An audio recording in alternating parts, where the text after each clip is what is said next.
Well, welcome back to Central District's Field Days. I'm with Grant Holcroft, and he is with Dairy Cooling Solutions. G'day, Grant. G'day, how you doing? Good. So, you're a I didn't say any. Sales engineer, refrigeration. Yep, that's correct. I look after the Lower North Island for our parent company, which is Eurotech, and the subsidiary, which is Dairy Cooling Solutions. Okay, so the subsidiary deals with the dairy industry, but you do a lot. The parent company does a lot more with refrigeration, obviously, in other sectors.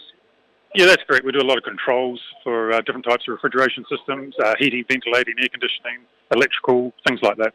Okay. So the dairy system would have been a tough market in the last couple of years, but signs of recovery now, and of course they've still got to chill the milk, cool the milk down, so it's still an essential element of the business, and that's where they need you guys.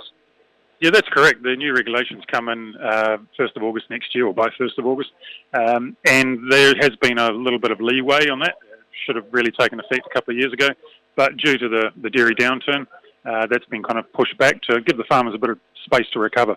So those new regulations, what are they designed to do? Make the milk cooler quicker, or what's the story?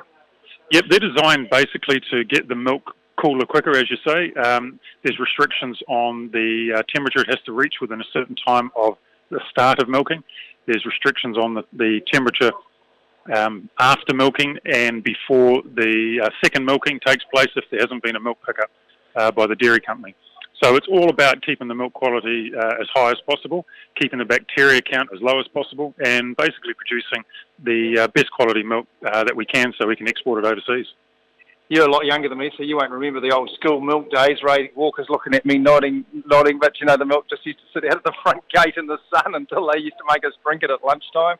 Those days are long gone, aren't they? Yeah, well, I missed out on that by about 2 years, so I'm not quite as young as I look. Okay.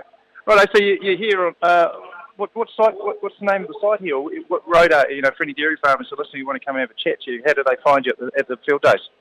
Okay, so we're on site H18, and we're in Rural Fuel Way.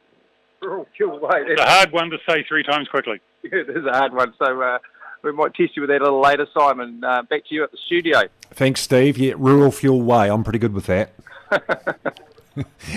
Okay, Steve, at the Central District's Field Days in Fielding, and of course, just a reminder, it goes through till Saturday.